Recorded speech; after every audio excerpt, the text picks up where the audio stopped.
Mahasiswa dari berbagai kampus menggelar unjuk rasa di sejumlah wilayah. Demo bertajuk Indonesia Gelap mengkritik dampak kebijakan efisiensi anggaran yang dianggap berpengaruh pada sektor pendidikan dan sektor lainnya. Di Semarang, Jawa Tengah, mahasiswa menuntut fokus pada kebijakan efisiensi anggaran di bidang pendidikan. Massa juga mengkritik kebijakan pemerintah lainnya yang dianggap kontroversial dan dinilai tak tepat sasaran. Melihat bagaimana efisiensi anggaran salah satunya yang kita lihat memang berdampak pula kepada ranah-ranah pendidikan, sehingga daripada itu salah satu tuntutan. Kemudian terkait dengan kebijakan-kebijakan yang lain, salah satunya makan bergizi gratis gitu. Yang hari ini kita rasa perlu direposisi dan juga perlu diperhatikan dan juga dievaluasi kembali bagaimana apakah makan bergizi gratis ini akan berdampak dan juga memiliki nilai positif. Sementara di Malang, Jawa Timur, mahasiswa menggelar demonstrasi di depan gedung DPRD Kota Malang. Dalam aksinya, massa menyoroti instruksi Presiden soal pemangkasan anggaran dan program makan bergizi gratis. Massa meminta agar anggaran pendidikan tidak dipotong. Menanggapi tuntutan mahasiswa di demo Indonesia Gelap, Mensesnek Prasetyo Hadi menegaskan, efisiensi anggaran pemerintah tidak berdampak pada pemangkasan anggaran pendidikan. Ia pun meminta agar pemerintahan Prabowo yang belum lama berjalan diberi kesempatan untuk menunjukkan kinerjanya. Menghimbau adik-adik mahasiswa minta tolong juga untuk lebih jeli karena apa yang kemarin disampaikan terhadap masalah efisiensi kan dari Jumat sudah detail ya, di sini disampaikan oleh Menkeu, saya juga ikut hadir, kemudian juga pimpinan DPR juga ikut hadir bahwa tidak betul itu, tidak ada yang berdampak terhadap pendidikan terutama untuk adik-adik mahasiswa kan. KP, kemudian PI, siswa tetap semua jalan, PDB tetap semua jalan. Ketua DPR sekaligus Sekjen Partai Gerindra Ahmad Muzani juga bilang, bukan hanya mahasiswa yang kaget menyoal kebijakan pemerintah, melainkan juga birokrasi. Muzani menilai reaksi kaget itu karena salah memahami maksud kebijakan Presiden Prabowo Subianto. Yang dilakukan oleh Pak Prabowo sekarang ini baru tahap awal sehingga menimbulkan kekagetan. Dan seringkali reaksinya berlebihan dan kontraproduktif, tetapi sebagai sebuah reaksi saya kira itu boleh-boleh saja. Karena itu reaksi itu terjadi bukan hanya di masyarakat, tetapi reaksi itu juga terjadi dalam internal birokrasi dan pemerintahan. Misalnya tentang penghematan, karena kan sekian lama birokrasi bergerak dengan pengetatan yang relatif longgar. Presiden Prabowo Subianto menargetkan efisiensi anggaran hingga 750 triliun rupiah di tahun pertamanya. Pemerintah berharap kebijakan efisiensi ini dapat memberi dampak maksimal bagi kesejahteraan masyarakat. Tim Liputan, Kompas TV.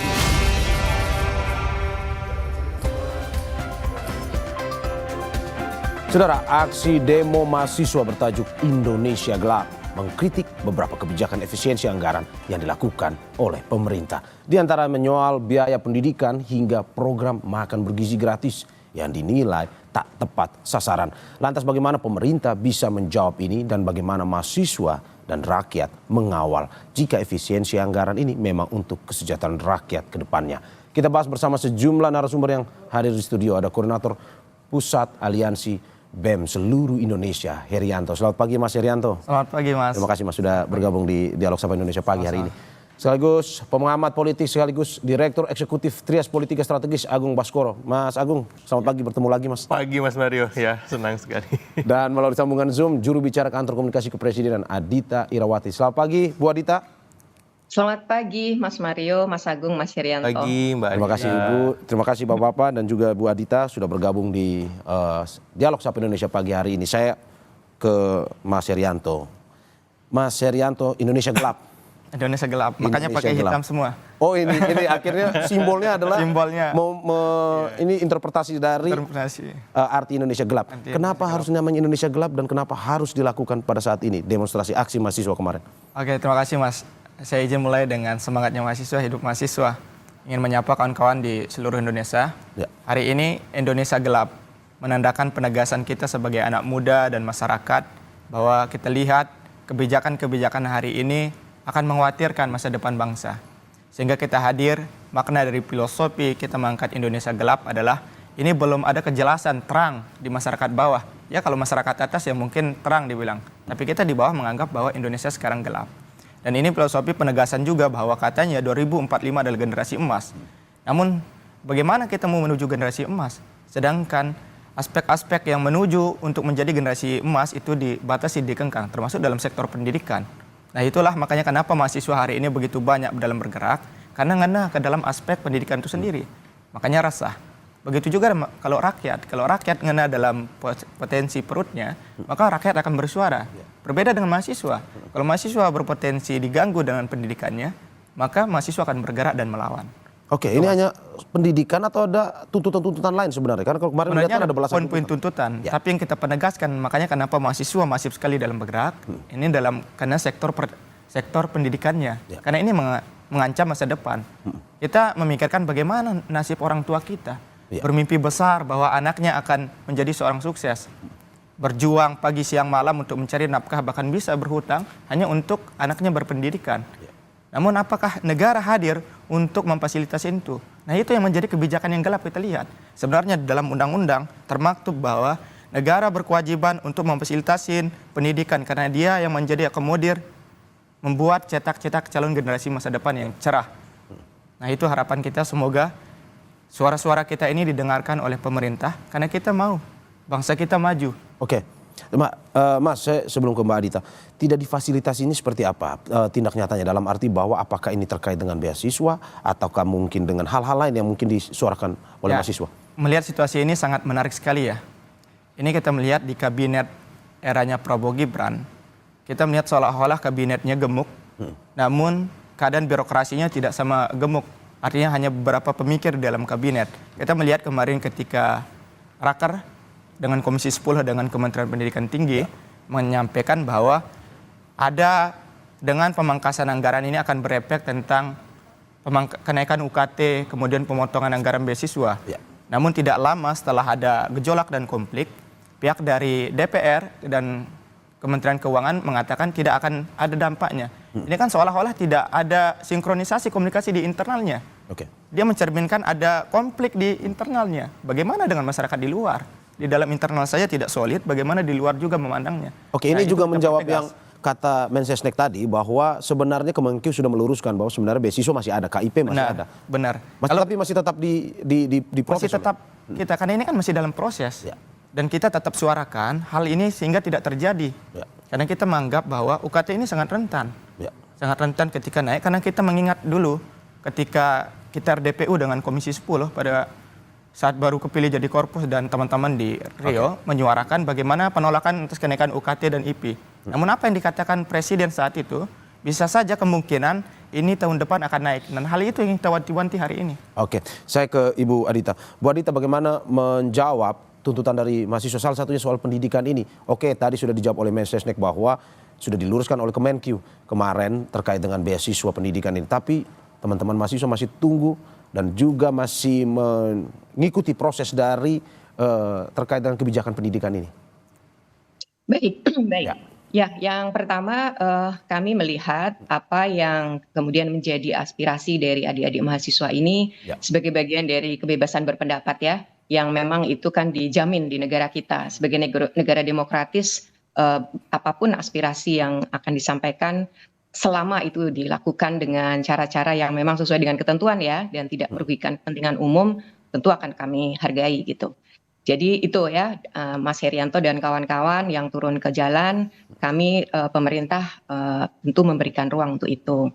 Terkait dengan apa yang menjadi kekhawatiran, aspirasi-aspirasinya, khususnya di bidang pendidikan, sebenarnya sudah disampaikan ya secara jelas oleh Ibu Menteri Keuangan dan kemudian diulang lagi oleh Pak Mensesnek, bahwasannya dalam efisiensi ini sudah jelas arahan dari Pak Presiden ya, bahwa tidak boleh efisiensi itu justru mengganggu hal-hal yang punya dampak signifikan kepada masyarakat, termasuk di dunia pendidikan.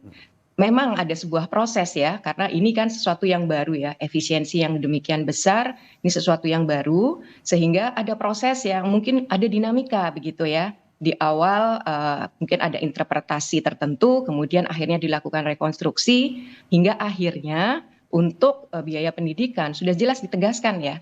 tidak ada pemotongan. Ya. Termasuk kalau untuk perguruan tinggi kan sudah jelas bahwa untuk beasiswa apapun itu yang dari pemerintah tetap akan dilanjutkan.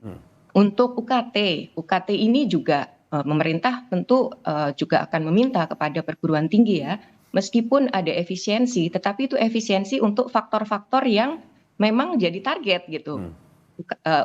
UKT ini kan ada di domain perguruan tinggi negeri dan perguruan tinggi yang lain, itu ada aspek-aspek perjalanan dinas, seminar dan sebagainya, itu yang harus diefisiensikan. Jadi tidak boleh mengganggu UKT yang ada. Itu sudah jelas ya disampaikan oleh Ibu Menteri. Jadi kami rasa yang menjadi keprihatinan adik-adik ini sebenarnya sudah dijawab ya. Dan bahwa memang harus dikawal, setuju. Kami setuju itu harus dikawal. Dan pemerintah saat ini tentu juga akan melakukan pengawasan ya, khususnya kepada kementerian-kementerian yang terkait. Begitu Mas Mario dan Mas Irianto. Jadi ya khawatirannya didengarkan ya, dan kita tentu juga melakukan pengawasan terhadap implementasinya begitu. Oke, saya ke Mas Haryanto lagi. Mas Haryanto, bagaimana menjawab dari Bu Adita tadi bahwa perlu dikawal, tetapi sebenarnya sudah diluruskan terkait dengan pendidikan tersebut? Terima kasih Ibu. Saya izin menanggapi ya terkait hal demikian ya. Memang kita melihat di publik seperti itu juga. Namun secara pemikiran kita juga bahwa efek domino di bawah itu yang kuat. Ya mungkin kebijakan ini bagus menurut pemerintah, yaitu menghilangkan lemak-lemak, artinya kan pemangkasan. Namun efek dominonya ini akan terjadi di bawah ketika ada pemangkasan, ini akan berefek ke dosen. Tunjangan-tunjangan dosen kemudian dikurangin, belum pegawai-pegawai akan dikurangin. Itu baru dalam aspek, belum dari aspek mahasiswanya. Itu yang kita lihat. Karena keadaan kita rasakan di kampus. Efek dominonya semakin membesar. Ya kalau di atas memandangnya seperti itu. Ya. Oke, berarti maksud Anda bahwa kebijakan pemerintah ini tidak hanya berdampak pada aturan-aturan, tapi juga berdampak langsung kepada efek yang dominonya berhubungan dengan perguruan tinggi ya. Kita mencontohkan seperti gini. Ketika ada pemangkasan, mungkin yang tahun-tahun sebelumnya mungkin ada uang perjalanan dan sebagainya. Ini kan ada slot-slotnya buat hotel mungkin, ada pegawainya kerja. Namun ketika ada pemangkasan, pegawainya ini nganggur. Mau apa? Slot kosong, kemudian sebagainya. Apa kan efek dominonya keras. Kemudian UKM di bawah tidak berjalan dan sebagainya. Hal itu yang tidak seharusnya dipikirkan. Seharusnya dijelaskan seperti apa mekanisme ke masyarakat. Karena masyarakat harus dicerahkan. Ada hal itu yang kita terima. Penjelasan detailnya itu. Penjelasan detailnya. Oke. Saya ke Mas Agung. Mas Agung, bagaimana melihat bahwa demonstrasi mahasiswa yang dilakukan beberapa hari di beberapa daerah, termasuk Jakarta juga, menuntut salah satunya tadi yang sudah dibilang adalah pendidikan dan juga bentuk ketidakpuasan. Bagaimana Anda melihat ini Indonesia gelap? Ya, pertama saya apresiasi ke teman-teman BEM seluruh Indonesia ya, karena gerakan ini setidaknya mengafirmasi bahwa kekuatan sosial kontrol di masyarakat masih ada dan itu kita butuhkan agar sistem politik kita ini sehat, check and balances jalan, karena di sistem kita mayoritas kan sudah terkondisikan di parlemen, otomatis butuh suara-suara sumbang yang konstruktif untuk membuat sistem ini tetap berada dalam relnya. Yang kedua, memang kalau dunia pendidikan yang belum terjawab soal tukin, itu banyak teman-teman dosen, gurunya Mas Heri itu mengeluhkan tunjangan kinerja dari tahun 2020 ya 5 tahun kalau saya nggak salah, itu seperti apa realisasinya, dan gerakan dosen ini juga lumayan sangar, maksud saya kalau mereka melakukan manuver yang lebih itu bisa mengganggu sistem pengajaran di pendidikan tinggi.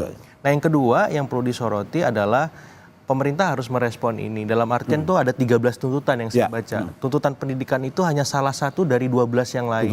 Nah, sehingga endorse saya kepada teman-teman mahasiswa, selain aksi-aksi di jalanan, perkuat ya teman-teman mahasiswa hukumnya gitu. Supaya apa? Aksi jalanan jalan, tapi aksi hukumnya juga di Mahkamah Agung misalkan ada judicial review, ada tatip DPR misalkan, ada inpres, ada apalagi aturan yang itu memang bisa dibatalkan kalau ada uji materi, judicial review. Nah, jadi biar gerakannya ini konstruktif. Kalau kita mengharapkan hanya di jalanan, saya khawatir malah bisa ditunggangi oleh pihak-pihak yang tidak bertanggung jawab. Karena kan aksi di jalan itu ada batasannya Mas Mario, sampai jam 6.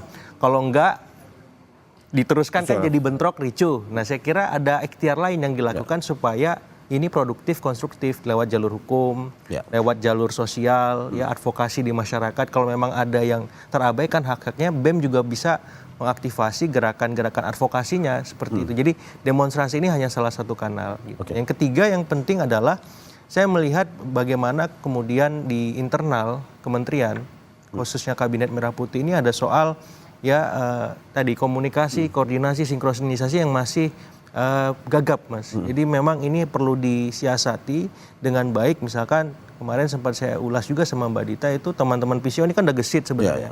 Jadi di kementerian tuh tim humasnya, tim komunikasinya harus sama gesitnya sama PCO. Supaya apa? Supaya tadi efek domino, multiplier Memberikan penjelasan efek. detail ya? Iya, tidak terjadi. Misalkan di dunia pendidikan sebenarnya seperti ini kondisinya. Di Komisi 10 sedang dibahas, jadi tunggu sabar sampai pada akhirnya ketuk palu tanggal sekian, jam sekian hasil keputusannya. Jadi di bawah itu nggak kemana-mana. Misalkan nanti di bidang ISDM, soal LPG gas juga gitu. Ini kita lagi rapat, keputusannya jam sekian. Sehingga publik enak merespon. Ini kan enggak. Udah bola liar kemana-mana, fitnah, hoax kemana-mana. Saya kira ini perlu ditertibkan komunikasinya. PCO ini jadi bumper ya, segala kebijakan direvisi PCO. Ya, karena tim kementeriannya belum maksimal humasnya. Seperti itu. Oke, saya ke Bu Adita. Bu Adita, bagaimana melihat bahwa teman-teman mahasiswa ini, dalam arti bahwa jika memang ada 13 tuntutan, belasan tuntutan yang dilakukan atau diberikan ini, tidak diindahkan oleh pihak pemerintah, kemungkinan akan terus dilakukan aksi demonstrasi. Ini sesuatu yang mengkhawatirkan kan dari istana atau bagaimana? Mungkin pertanyaan saya, bentuk diindahkan itu seperti apa ya dari adik-adik ini gitu? Karena sebenarnya kan tanggapan dari pihak istana maupun dari menteri-menteri terkait juga sudah disampaikan ya. Kami mewakili istana, Pak Mensesnek kemarin juga saya rasa demikian. Jadi sebenarnya sudah disampaikan tanggapan itu, bahwasanya memang masih ada beberapa mungkin ya pekerjaan rumah yang harus kita kawal bersama, ya tentu akan terus diawasi begitu. Jadi itu apa yang diinginkan dengan diindahkan. Karena beberapa sebenarnya juga tadi bukan hanya ranah eksekutif ya.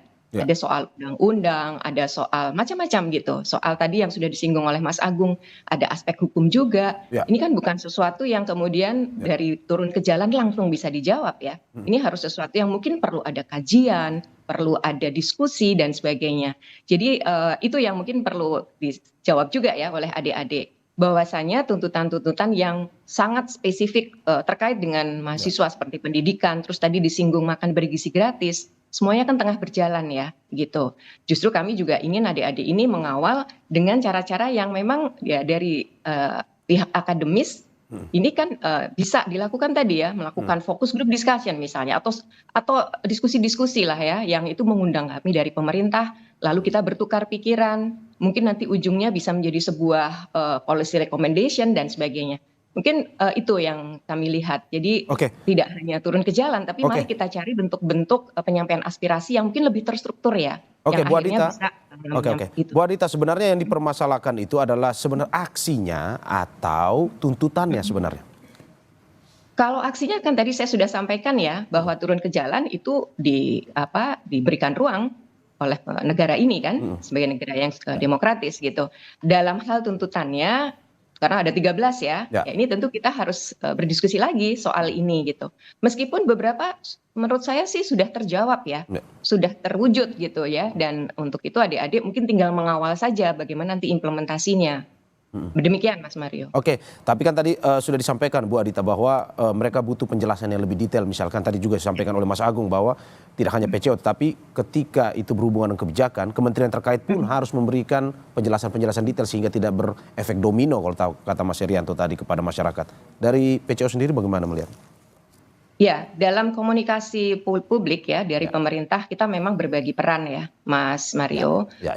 Kami di PCO tentu ini yang terkait dengan kebijakan strategis, program prioritas, juga quick win ya dari pemerintah saat ini gitu. Betul bahwa hal-hal yang lebih teknis dalam tataran implementasi ini memang sebaiknya adalah kementerian terkait yang menyampaikan hal tersebut. Ya, sekali lagi ini pemerintahan yang relatif masih baru ya. Kita bicara 100 hari, lebih sedikit lah. Banyak sekali juga kementerian-kementerian yang mungkin pengawakannya juga masih baru. Jadi kami melihat ini bagian dari proses untuk kita membenahi proses komunikasi. Jadi tadi masukan-masukan dari kawan-kawan kita tentu dengarkan dan kami terus berproses ya. Bahwasanya memang ada pembagian peran tadi. Kami juga terus memberikan capacity building juga kepada kementerian-kementerian untuk juga terus bisa melakukan komunikasi publik yang baik. Apalagi jika kondisinya seperti sekarang ya, banyak mungkin kebijakan-kebijakan baru yang selama ini mungkin tidak pernah ada seperti itu, termasuk seperti efisiensi. Jadi itu hal-hal yang kami lakukan. Terima kasih untuk masukan-masukan dari kawan-kawan semuanya. Oke, Mas Herianto, pemerintahan masih sumur jagung 100 hari, tapi pada akhirnya ini teman-teman mahasiswa melakukan aksi. Apakah memang nanti aksi ini akan terus berlanjut? Sebelum dijawab, kita saksikan usai jeda.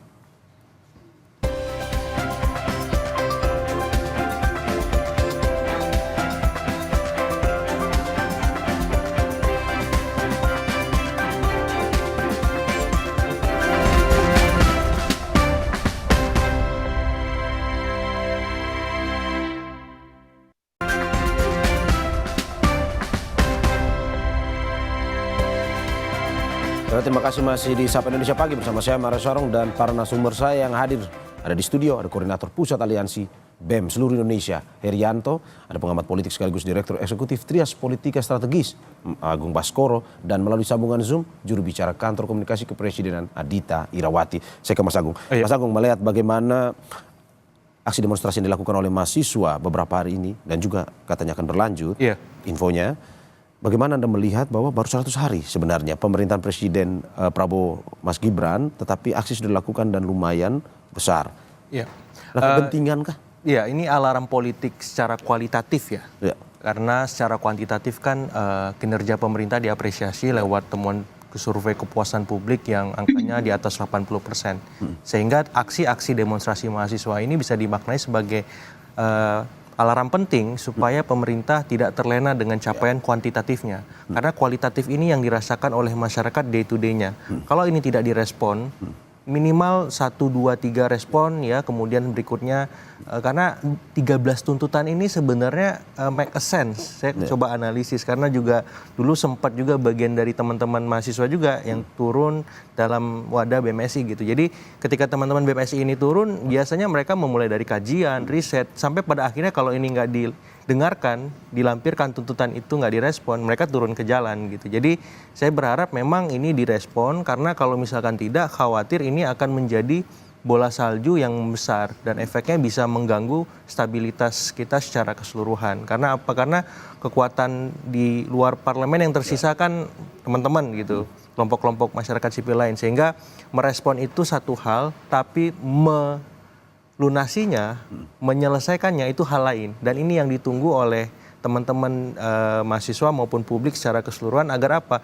Indonesia gelap tadi berubah menjadi Indonesia terang, Mas Mario. Kan kita nggak mau ini hashtagnya, tagline-nya seperti ini. Karena saya pribadi merasa Indonesianya masih ya semi terang lah ya. Tidak sepenuhnya gelap. Karena kita juga perlu mengirimkan pesan optimis kepada publik, positif, bahwa pemerintahan sedang bekerja, kita harus support, tapi di sisi yang lain support juga ketika teman-teman mahasiswa ini demonstrasi, karena itu bagian dari bukti kepedulian mereka kepada negeri kita. Kalau semuanya bilang baik-baik saja, oke-oke saja, bagus semua, itu juga bahaya.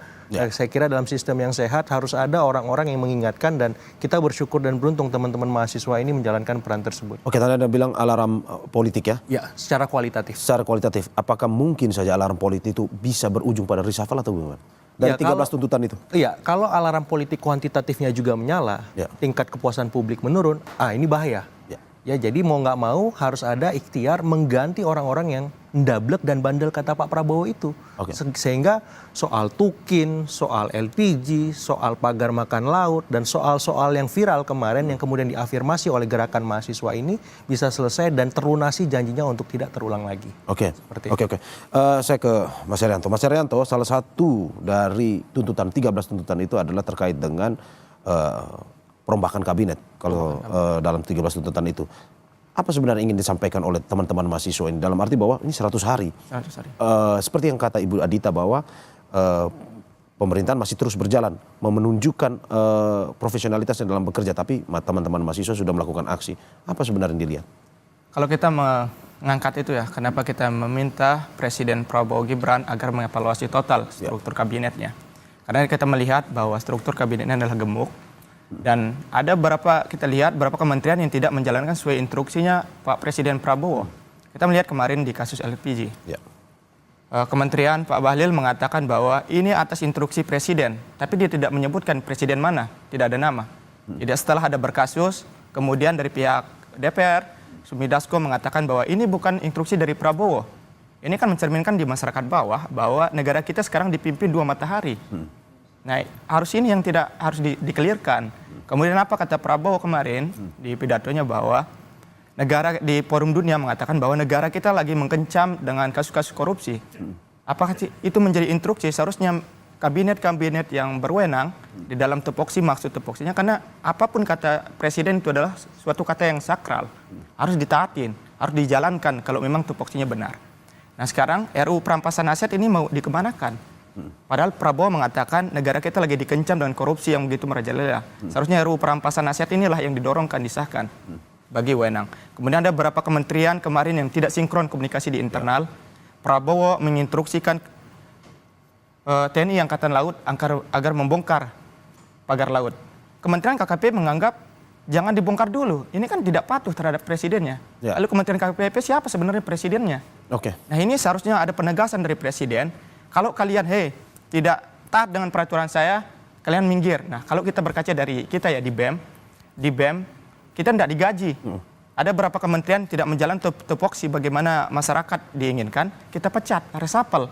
Bagaimana ya cari yang lain? Ini menteri udah digaji oleh pajak rakyat, kemudian tidak menjalankan instruksi dari presiden yang dipilih oleh rakyat, mau dikemanakan? Mas Herianto, Anda mau bilang bahwa kalau tidak di-reshuffle oleh pemerintah, mahasiswa akan terus melakukan demo atau bagaimana? Kita ingin pertegas pada presiden dan mengasih ultimatum ketika tidak ada reshuffle dalam waktu dekat ini. Maka gerakan-gerakan ini akan makin membesar. Apa kata Mas Agung tadi? Jangan sampai gerakan-gerakan mahasiswa ini menjadi bola-bola salju. Hari ini udah membesar, kemudian besok kementerian-kementerian yang tidak relevan. Makanya kenapa kita dorong seharusnya kementerian-kementerian ini, orang-orang yang berkompeten di bidangnya ditaruh. Sehingga ketika ada permasalahan yang dituntut oleh masyarakat, itu bisa direspon dengan baik.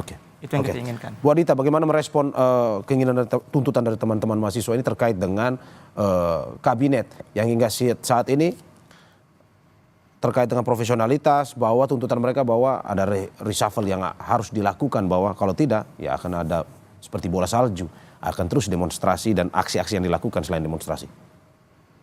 Iya. Kalau bicara soal reshuffle ya kita semua tahu ya itu adalah hak prerogatif dari Pak Presiden ya.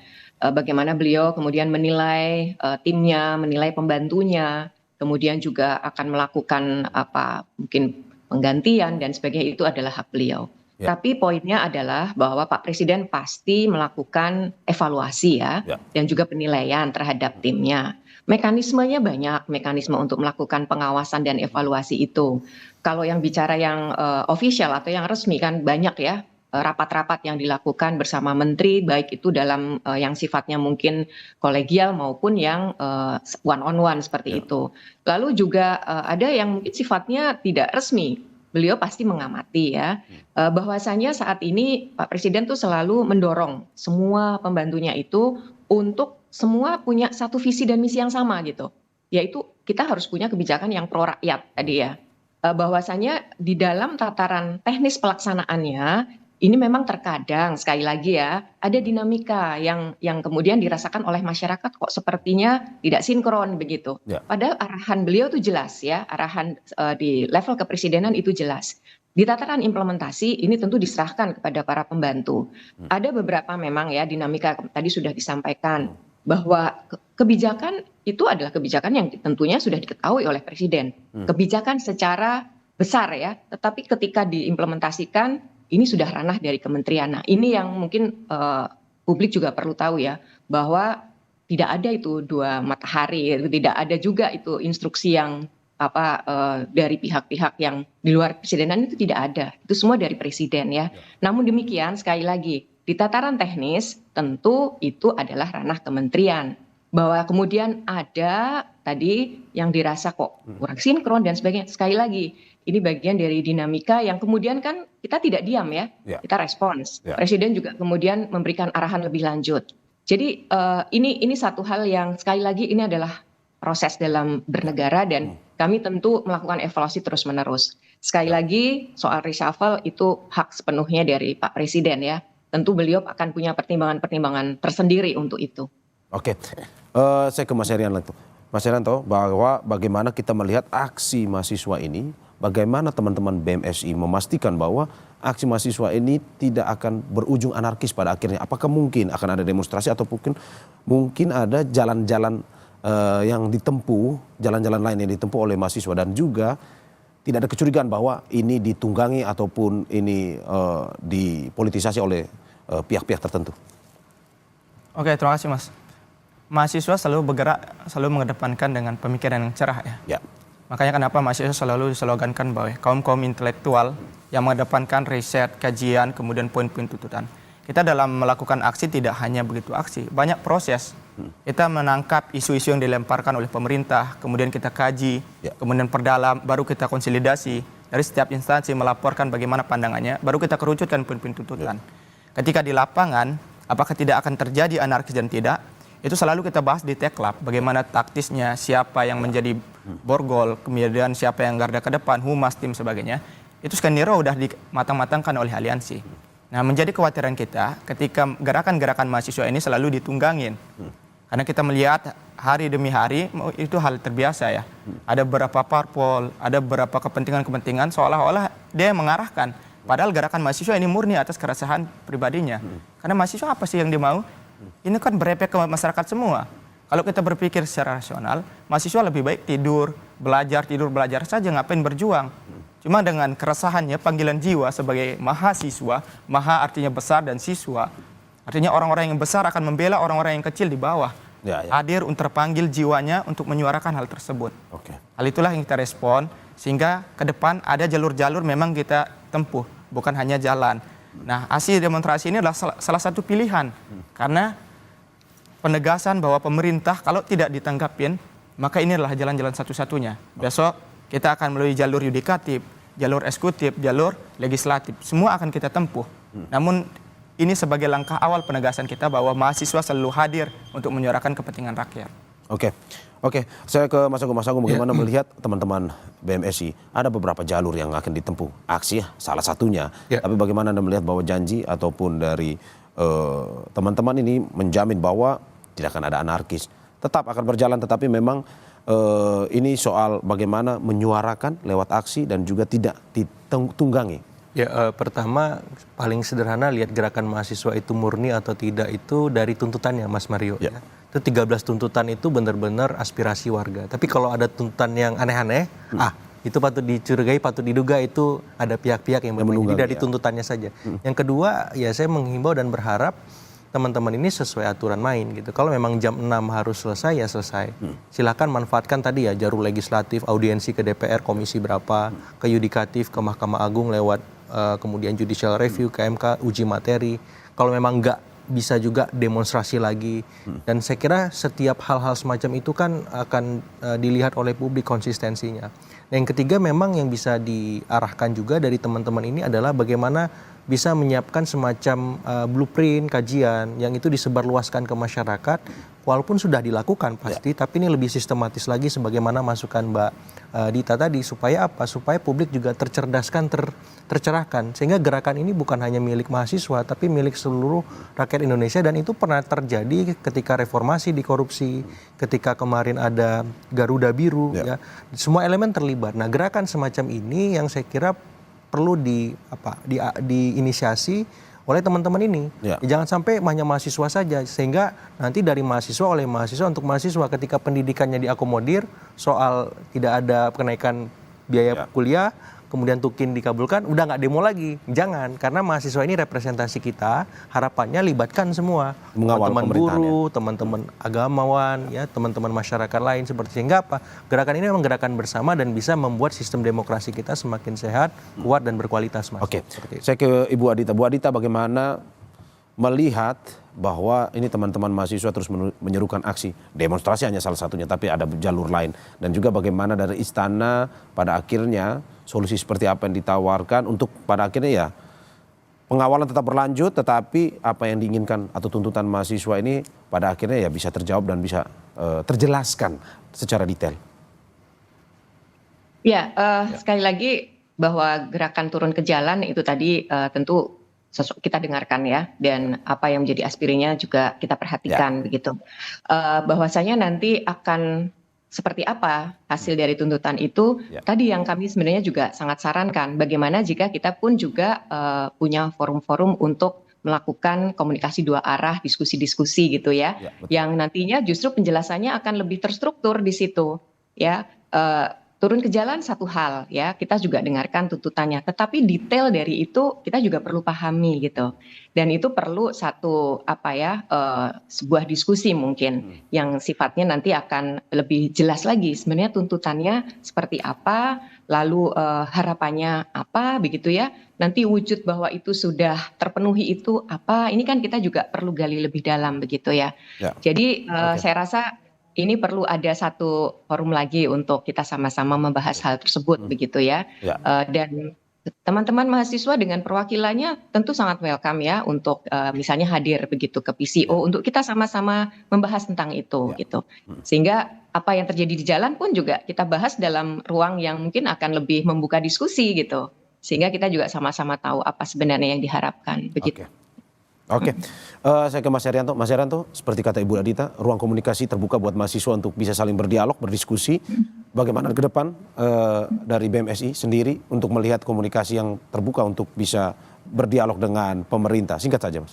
Ya, semoga itu terrealisasikan ya, apa narasi yang tadi didengarkan oleh pihak-pihak yang berwenang ya. Kemudian ketika kita aksi juga simpel sekali maunya masa aksi ya. Ketika datang membawa poin tuntutan dari pihak yang tertuju mungkin keluar saja menjawab bagaimana poin-poin tuntutan kita. Nanti tinggal diproses, itu aja. Namun seiring dengan jalannya demonstrasi ya, aksi-aksi tidak pernah dari pihak pemerintah itu menemui masa aksi. Itu yang mungkin kekecewaan mahasiswa ketika diundang di dalam, itu rasanya tidak membahagiakan bagi kita. Dan ada beberapa giring-giringan seolah-olah sudah diamankan dan sebagainya. Hal itu yang kita khawatirkan. Semoga nanti bisa tercerahkan di masyarakat untuk kita berdialog bagaimana poin-poin tuntutan kita benar-benar dijawab. Itu aja, terima kasih, Mak. Mas Agung, saya terakhir singkat saja bagaimana melihat ini ruang komunikasi antara pemerintah dan mahasiswa, teman-teman mahasiswa ini sudah mulai dibuka.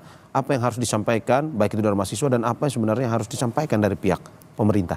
Iya, saya kira harus jemput bola ya pihak istana gitu, sehingga tidak perlu turun ke jalan. Kira-kira mahasiswa ketika misalkan berdemonstrasi itu aspirasinya apa tadi? Ya sekali waktu keluar menyapa teman-teman di lapangan nggak ada masalah sebenarnya. Kan nggak mungkin semuanya sibuk, apalagi ini tuntutannya disampaikan oleh ribuan mahasiswa dan mereka ini dari kampus-kampus besar, Mas, dari UGM, ITB, UI dan kampus-kampus Unram tadi korpusnya seperti itu. Jadi mereka sampai nggak kuliah, ngeluarin uang sendiri, seperti itu, banyak pengorbanan yang mereka lakukan gitu. Jadi menurut saya hargailah perjuangan mereka karena mereka bagian dari masyarakat kita. Kalau mereka tidak dihargai dari hal-hal yang kecil semacam itu, gerakan ini bisa membesar gitu. Tapi juga bagi mahasiswa masukannya jangan besar kepala juga. Ya, mahasiswa harus paham keterbatasan pemerintah baru sedang berjalan gitu, sehingga ini bisa ketemu nih win-winnya di mana. Kalau misalkan tidak ketemu, saya khawatir nanti mahasiswanya ke sana, pemerintah kemari gitu. Nah, repot gitu. Jadi mahasiswa harus paham ini butuh proses. Nah, kasih deadline, kasih waktu yang memang itu manusiawi, rasional sehingga pemerintah bisa menjawab itu. Karena kalau misalkan tuntutan mesti segera dieksekusi, ya bisa gitu. Tapi nggak semua, misalkan 13, ya minimal 13 hari misalkan, atau minimal 1 bulan gitu. Jadi ada deadline-nya. Sehingga kalau misalkan nggak ada dipenuhi deadline itu, baru aksi lagi. Sehingga teman-teman bisa kuliah lagi, teman-teman bisa berproduktif lagi sebagai mahasiswa. Jangan sampai hal-hal semacam itu terbengkalai seperti itu, Mas. Komunikasi dibuka, pada akhirnya teman-teman mahasiswa diharapkan ada aksi demonstrasi tapi tidak berujung anarkis. Begitu pula dari istana sendiri, dari pemerintah sendiri membuka komunikasi untuk akhirnya ada ruang dialog, ruang diskusi yang terjadi. Terima kasih Bapak Ibu atas apa yang disampaikan pada pagi hari ini. Ada Koordinator Pusat Aliansi BEM Seluruh Indonesia, Herianto. Ada pengamat politik sekaligus Direktur Eksekutif Trias Politika Strategis, Agung Baskoro, dan Juru Bicara Kantor Komunikasi Kepresidenan, Adita Irwati. Terima kasih Bapak Ibu atas apa yang disampaikan. Sehat-sehat selalu. Terima kasih.